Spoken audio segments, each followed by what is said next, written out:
Hello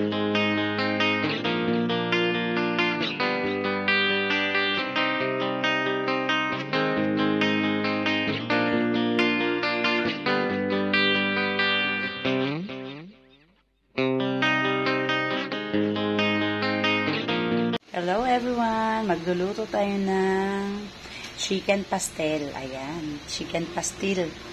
Ayan, ang ating ingredients ay, ayan lang, chicken, tapos konti nga lang yung bawang ko kasi wala na akong bawang, and ayan, sibuyas. Tapos meron tayong, ayan, ito yung ating pangkulay.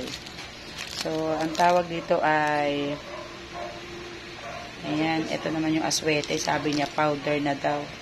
Ewan ko bakit naging powder yung aswete. Ayan, so tara, nagluto na tayo. So, ayan, tunawin muna natin sa mantika yung yung po, at nilagay na po natin yung ating aswete.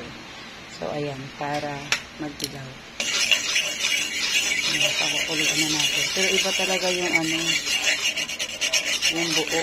Parang may halo siya lumutang. Ayan. Tapos isi-set aside natin po. Ayan. At magigisa na tayo ng ating bawang sibuyas.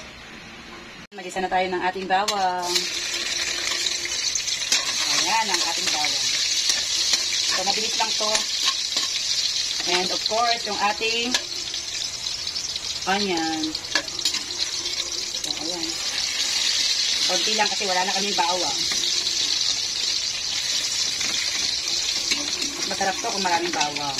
First time ko magluto ng chicken pastil. Hindi pa ako nakapag-try nito. My first time. Parang adobo lang din daw to. So, ayan. Adobo kaya lang mayroong aswete. Ayan. Nagpabili ako ng swete, pero yung binili ng aking kasama ay powder. Pina-powderize yung pala yung aswete. So, nilakihan natin yung ating apoy. Pinul ko na. Kasi yung aming apoy ay hindi po ito hindi siya naka-full. Parang kalahati lang yung apoy niya sa ilalim. Ganyan lang, pinakamalakas na niya yan. Ganyan lang. Salamat nga pala sa aking taga-video. Huwag mo akong bibidyohan So, ayan. Magano na yung mag-crystallize na yung ating sibuyas. Okay, so ilalagay na po natin yung ating hinimay na chicken breast.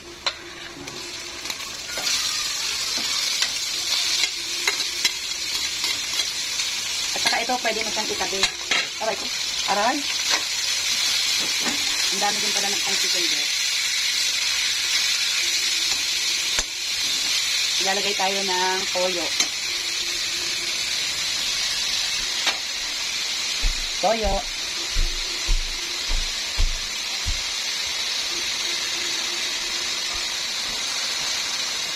Parang 3 kutsara lang.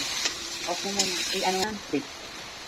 Lagay natin yung ating laurel at yung ating paminta.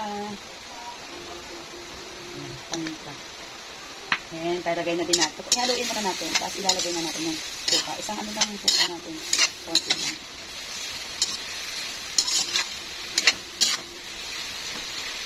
Yung ating suka ay 1 kutsara lang. O, konti lang.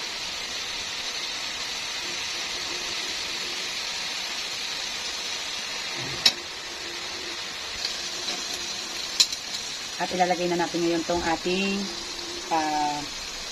aswete na pinakuluan sa mantika. Ano natin kasi ang daming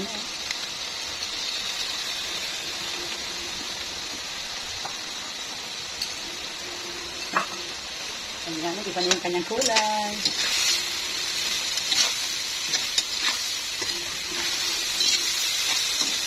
Parang nag-aadobo lang pero may lang aswete.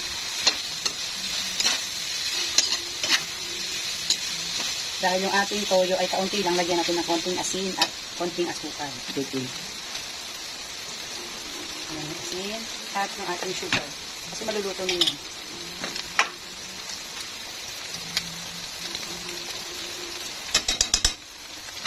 At syempre, atin ang hahaluin.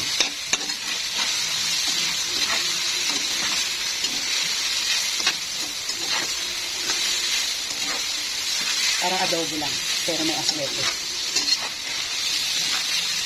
Ito naman yung aking version ng aking chicken pastil. Pwede pa. Gusto ko magluto ng pastel, pero ang nailuto ko ay pastil. Tikman natin.